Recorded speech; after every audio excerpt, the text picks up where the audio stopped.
A free press. What does that mean? During the Enlightenment, and in the early days of America, possession of a printing press, gallons of ink, and reams of paper were necessary to make your voice heard to a wide audience. Often, letter-writing campaigns supplemented newspapers as control over narratives and information distribution intensified. Gifted orators conveyed important messages which were quickly recorded pen to paper by their audience. Ink and paper were the tools which defined our right to communicate knowledge. Today, the only tools we need for communication are our thumbs and our phones. In the 21st century, our thoughts can be recorded almost as fast as we think them.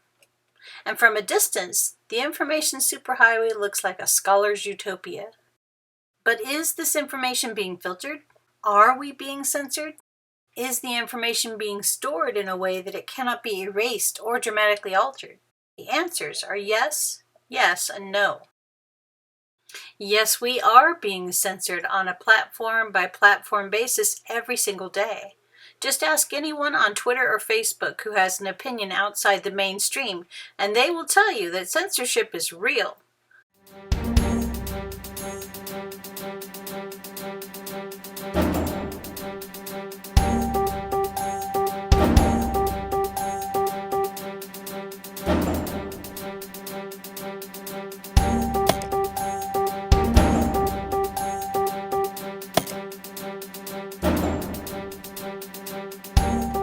According to a report by Business Insider on Wednesday, YouTube announced its plans to crack down on extremist videos that advocate for neo-Nazi, white supremacy, and other forms of bigoted or hate speech.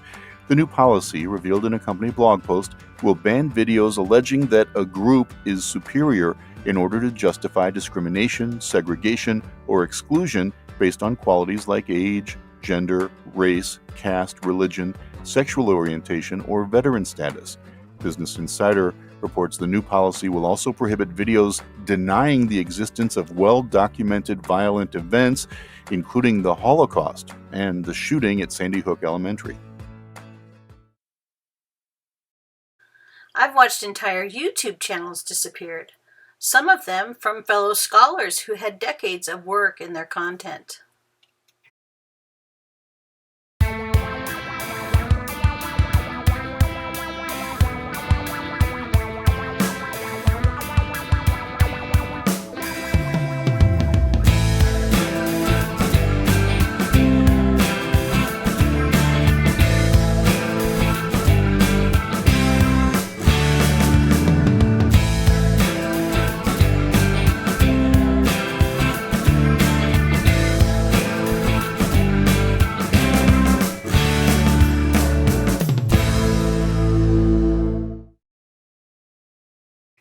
And probably most disturbing is no, the information is not being stored in a way that prevents it from being erased or altered. In fact, information is being privatized and monetized like never before, and controversial information is being deleted. I saw this happen in real time during the 2016 Democratic primary. Live news reports would be deleted, public meetings would be deleted, anything that challenged the dominant narrative was under threat of deletion.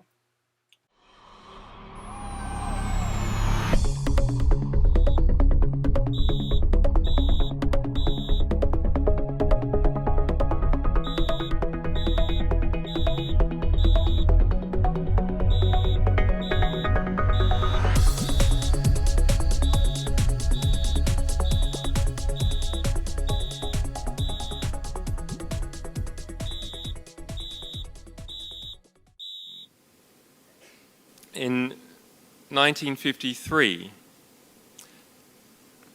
after Stalin died, Beria, the NKVD chief, the chief of the secret police, fell out of favor and was executed. And the great Encyclopedia of the Soviet Union had an entry on Beria, 3 pages. And the publisher sent out a replacement to say that this must be removed and be replaced by an expanded version of the Bering Strait that body of water between Vladivostok and Alaska.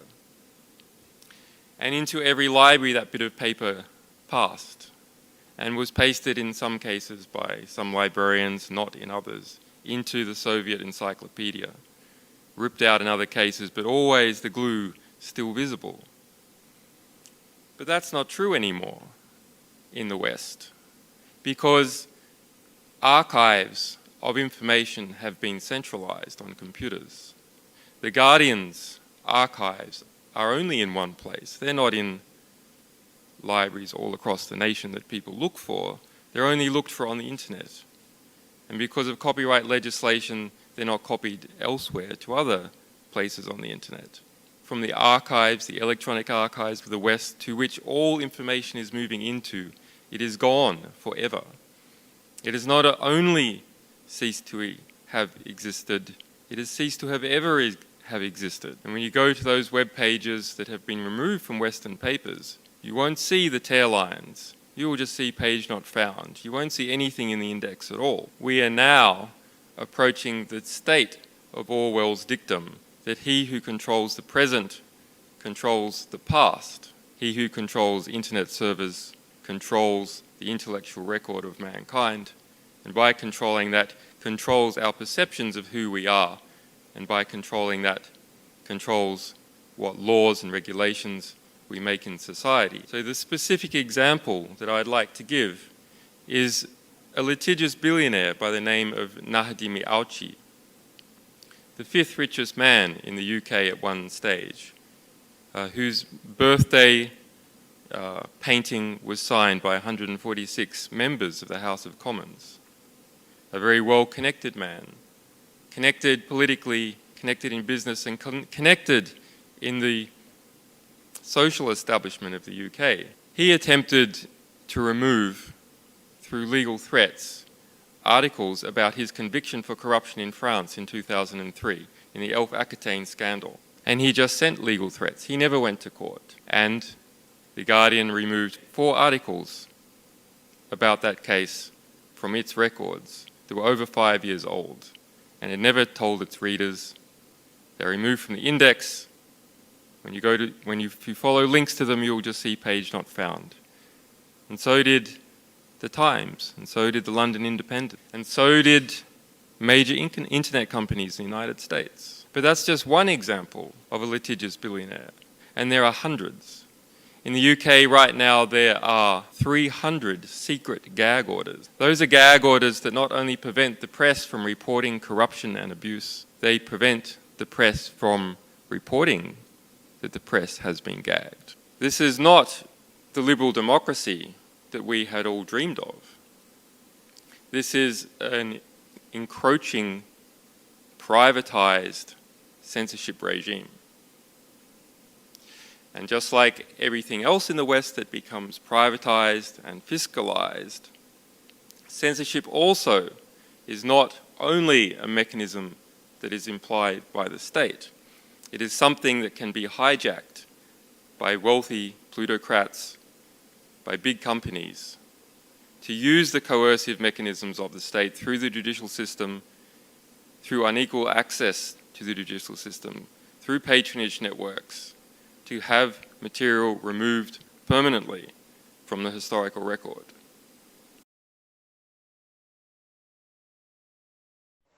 And finally, Julian, who do you consider to be your number one enemy? Well, our number one enemy is ignorance. And I believe that is the number one enemy of everyone, is not understanding what is actually going on in the world. It's only when you start to understand that you can make effective decisions and effective plans. Now, the question is, who is promoting ignorance? Well, those organizations that try to keep things secret, and those organizations which distort true information to make it false or misrepresentative. In this latter category, it is bad media. It really is my opinion that the media in general are so bad, we would have to question whether the world wouldn't be better off without them altogether. They're so distortive to how the world actually is, that the result is we see wars and we see corrupt governments continue on. One of the hopeful things that I've discovered is that nearly every war that has started in the past 50 years has been a result of media lies. The media could have stopped it if they had searched deep enough, if they hadn't reprinted government propaganda, they could have stopped it. But what does that mean? Well, that means basically populations don't like wars. And populations have to be fooled into wars. Populations don't willingly and with open eyes go into a war. So if we have a good media environment, then we'll also have a peaceful environment. Our next speaker is someone who changed the face and the landscape of news reporting forever. Our next speaker struggled to get here today because for 306 days he's been placed under house arrest with no charge. Someone we all know, someone we respect, someone we admire for what he has done for the truth and for news around the world. Please welcome Julian Assange.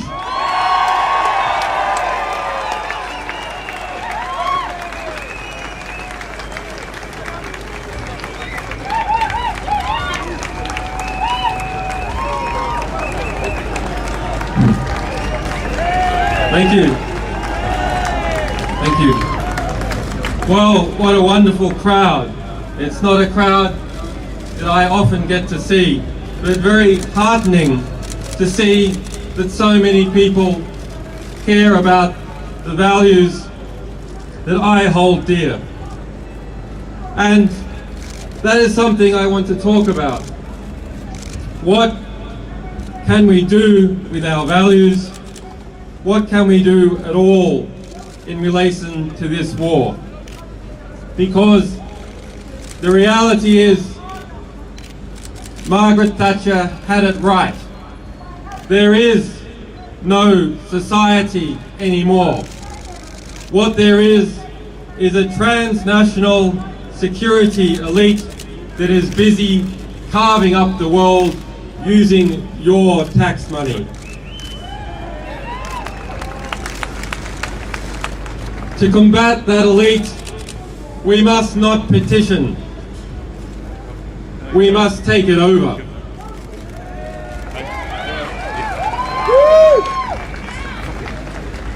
We must form our own networks of strength and mutual value, which can challenge those strengths and self-interested values of the warmongers in this country and in others that have formed hand in hand an alliance to take money from the United States, from every NATO country, from Australia, and launder it through Afghanistan, launder it through Iraq, launder it through Somalia, launder it through Yemen, launder it through Pakistan, and wash that money in people's blood.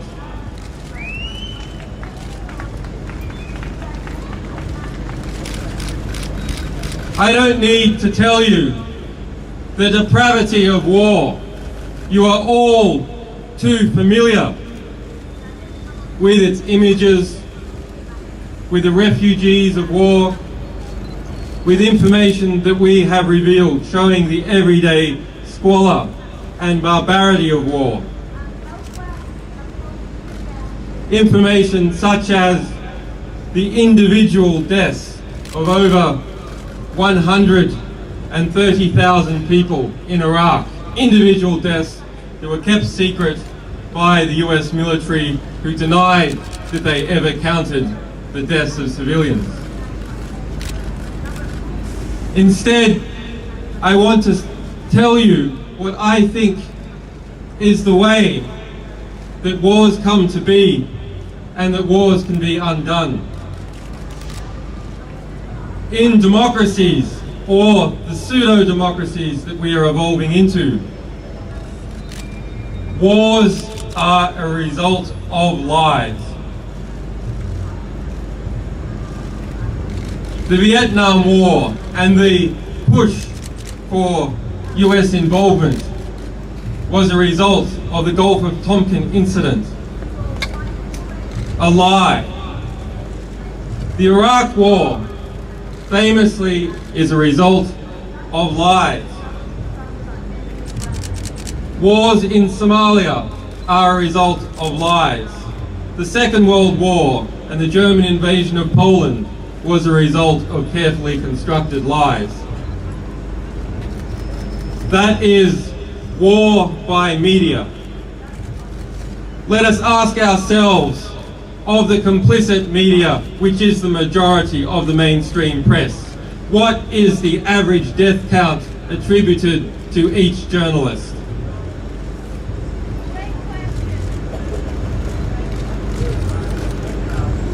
When we understand that wars come about as a result of lies peddled to the British public and the American public and the publics all over Europe and other countries, then who are the war criminals? It is not just leaders, it is not just soldiers, it is journalists. Journalists are war criminals.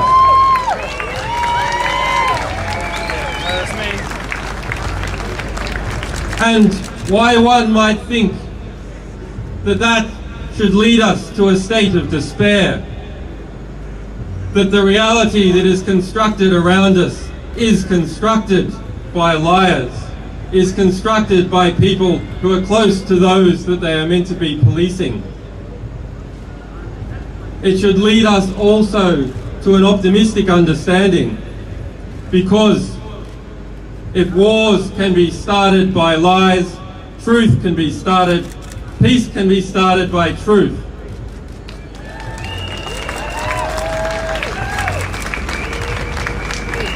So that is our task, and it is your task. Go and get the truth. Get into the ballpark and get the ball, and give it to us, and we'll spread it all over the world. Assange refused to be a member of the club. He shamed so many journalists because he had more firsts, if you like, in scoops, in what WikiLeaks revealed, than they've had in their whole in lifetimes. He was so successful, and he showed, I think, that the media is really, probably always has been, never more so than now, an appendage of established power. He shone a light on that, and that was unforgivable. Living in. The attacks on Julian by the mainstream media are just awful. The attitude to Julian of the mainstream media is awful. You go onto Twitter on any discussion of Julian Assange, and you will see countless mainstream media blue-ticked journalists on Twitter coming in to make jokes and callous remarks and nasty things about, oh, he's a rapist, all this absolute nonsense, things which actually they do know to be untrue, but they make them anyway because it's somehow an important part of their group identity as accepted members of the establishment to kick out at those who are other, who are not members of the establishment. And that direction of hatred and abuse at the other is absolutely a sign that we are going in the same direction as Nazi Germany. I'm obviously not saying we're all the way there yet, but it is very, very scary.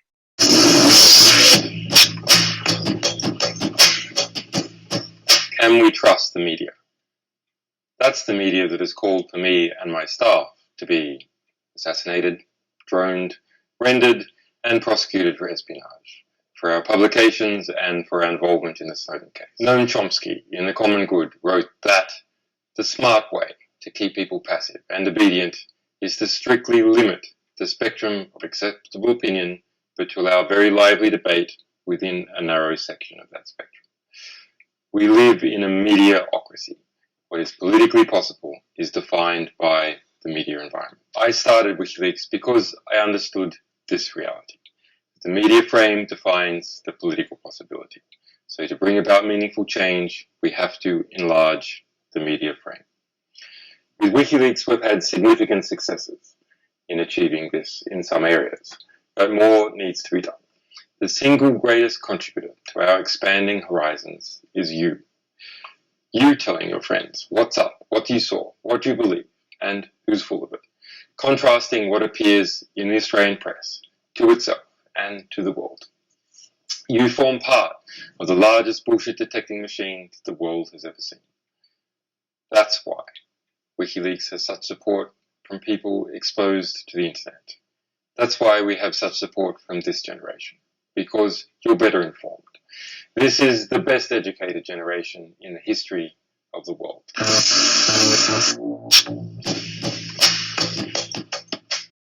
2016 was the year that I came to know that our mainstream corporate media is very scripted and controlled. In that context, when President Trump rails against the mainstream media, he isn't completely wrong. Now, when I think of a free press, I think of a society where the press is free to publish the abuses of those in power. It's not just that they can do this, it's an obligation that they hold to do this.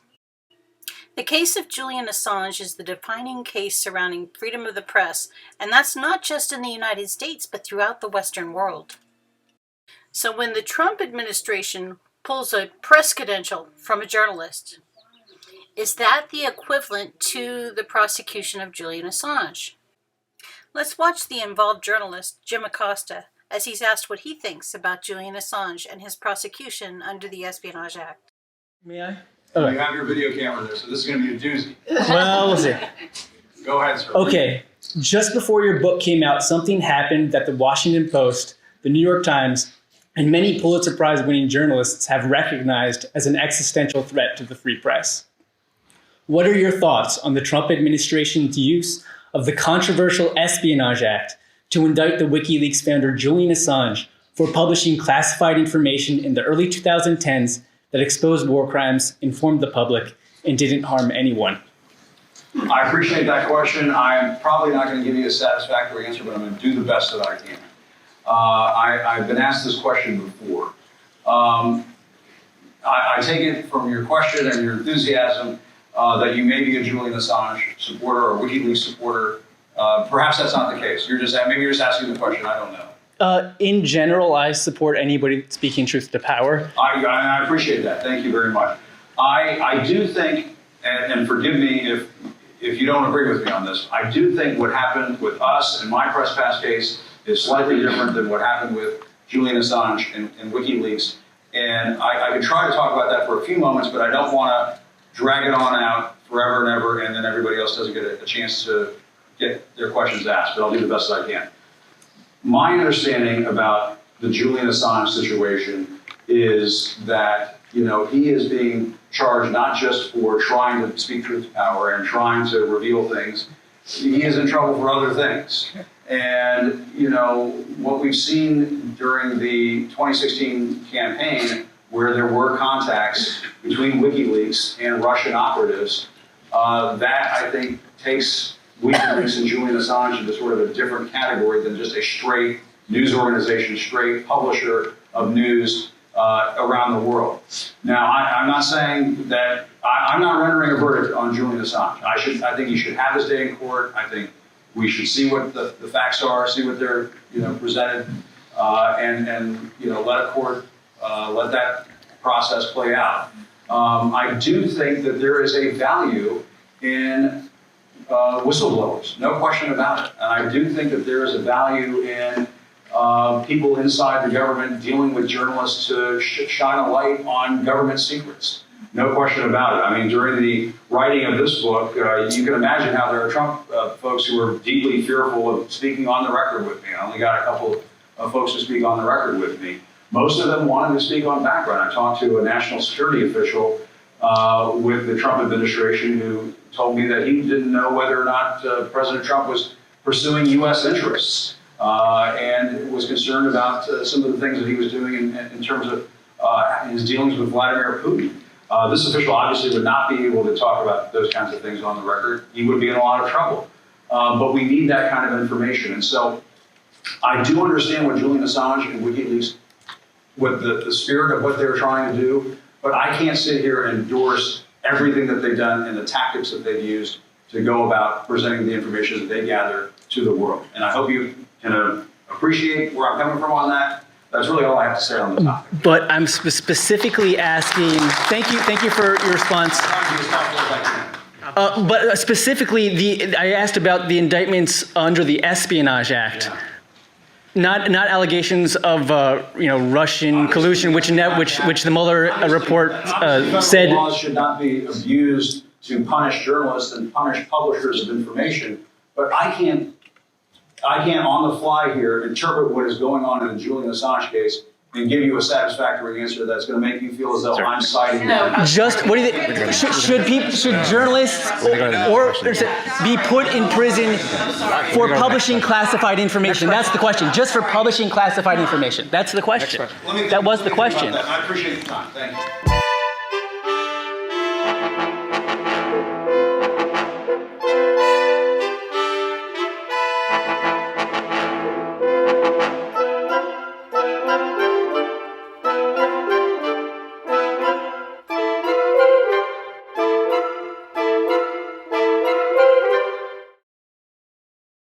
The truth is that the mainstream media has been at odds with Assange for years. They have peddled every smear and swayed public opinion against the publisher. Why? Through the years, Assange has struck back, building a record of contention between WikiLeaks and the mainstream press. He has criticized the press openly for manufacturing consent for war, as well as for being too close to the powerful, whom they're supposed to be policing. The mainstream media would like you to believe that Julian Assange is going down because Trump hates the press. They want us to see his prosecution of Julian Assange as an extension of this deep-seated animus that he has toward media. They also want the record to show that a Republican president carried out these actions against Julian Assange, in spite of the fact that Obama had the first grand jury process begun, and neoliberal Democrats like Hillary Clinton have been very vocal in their outspoken criticism of Julian Assange. Indeed, sources within the U.S. State Department state that Hillary Clinton even called for Julian Assange's drone assassination. And the rhetoric of the Democrats against WikiLeaks has been extremely volatile. It's my belief that the establishment of both parties want Julian Assange. They want him silenced. And I also believe that mainstream media does the establishment bidding, unquestioningly. There is a vast difference between what the mainstream media does and what Julian Assange does. The Western media, left and right, has spent years manufacturing consent for the persecution and prosecution of Julian Assange. They pushed every smear, and they've drawn false connections between Julian Assange and Russia. Julian was right when he called the media war criminals for manufacturing consent for war. The media is also guilty of Julian's torture and possibly causing his future demise.